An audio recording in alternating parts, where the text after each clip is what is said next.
Durante siglos, la Inquisición fue más que un tribunal. Representó el rostro más temido y oculto del poder religioso en Europa.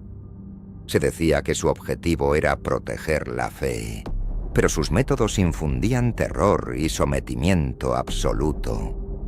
Juicios sumarios, torturas inhumanas y hogueras encendidas en nombre de la pureza religiosa dejaron cicatrices que aún perduran en la memoria colectiva. Pero los verdaderos horrores de la Inquisición no se encuentran solo en los documentos oficiales, editados con esmero para justificar lo injustificable, sino en aquello que nunca debió ver la luz. Un archivo secreto, un compendio de técnicas y crímenes tan oscuros que el simple rumor de su existencia bastaba para provocar escalofríos. Existen leyendas sobre ese archivo perdido, un conjunto de documentos ocultos desde hace siglos. Según ciertos historiadores, no se tratan de simples actas judiciales, sino auténticos manuales de manipulación y miedo, redactados para uso interno de los más temidos inquisidores. El primer indicio tangible de este archivo surge en una carta fechada en el siglo XVI, escrita por un monje español. En ella, el monje habla de un libro de confesiones forzadas, donde la verdad y la mentira se entretejen hasta borrar la razón. Narra casos en que los inquisidores no se conformaban con una simple delación. Buscaban destrozar la mente del acusado, llevándolo a cuestionar incluso sus propios recuerdos.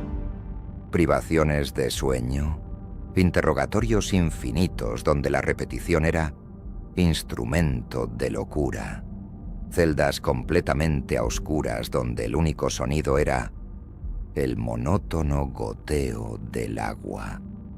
El objetivo era destruir la resistencia no solo del cuerpo, sino del espíritu.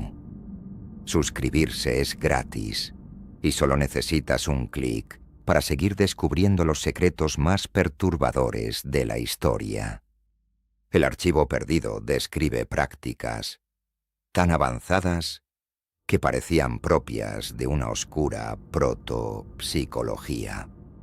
Los inquisidores comprendieron que un cuerpo torturado podía sobreponerse, pero una mente rota ofrecía menos resistencia. En esos papeles malditos se narran experimentos con celdas de eco, habitaciones construidas con precisión matemática, donde cada sonido rebotaba y regresaba transformado en susurros ininteligibles.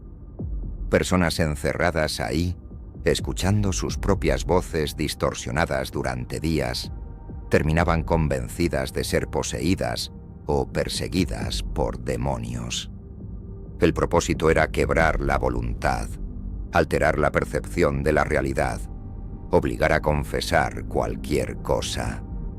Otro capítulo igual de siniestro se refería a los llamados espejos de la penitencia, superficies metálicas deformadas donde el rostro del prisionero se descomponía en imágenes grotescas. Los inquisidores obligaban a los acusados a mirarse durante horas, hasta que ya no se reconocían. Los registros describen cómo muchos terminaban rogando castigo por pecados que ni siquiera comprendían, sumidos en una confusión total. No importaba si era verdad o mentira. El método era provocar el autoodio, la anulación total de la identidad. A lo largo de los años, fragmentos de estos documentos han sido analizados por estudiosos que coinciden en algo crucial. El archivo fue destruido o escondido porque revelaba que la Inquisición no era solo religión, sino un laboratorio de control mental a escala continental. No se trataba únicamente de perseguir herejes, sino de instaurar un sistema donde el miedo y la manipulación mantenían el orden social. Activa la campanita para no perderte más secretos ocultos. Es gratis y solo te tomará un segundo. Se rumorea que este archivo fue custodiado durante siglos en la Biblioteca del Vaticano, en salas a las que solo accedían altos prelados. Tras la abolición de la Inquisición, algunos textos se dispersaron, vendidos en el mercado negro, hurtados por coleccionistas dispuestos a todo por poseer una pieza del pasado más oscuro de la humanidad. Nadie se atreve a exponerlos. El miedo a la herejía aún pesa, siglos después, sobre quienes rozan el contenido real de esos manuscritos. Lo más inquietante es descubrir paralelismos entre las técnicas descritas en esos documentos y prácticas modernas de tortura psicológica. Privación sensorial, manipulación del sueño, juegos con la identidad y autoimagen. Elementos comunes tanto en las mazmorras medievales como en los experimentos de control mental del siglo XX.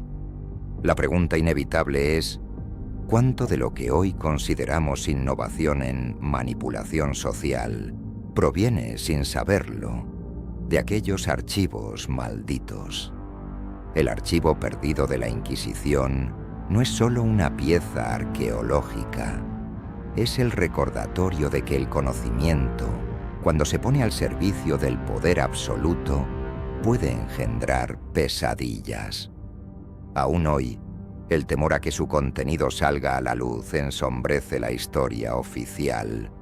Si alguna vez estos documentos aparecieran, no solo caería la imagen histórica de la Inquisición, también tendríamos que replantearnos hasta qué punto nuestra mente es en realidad un campo de batalla abierto a las sombras del pasado.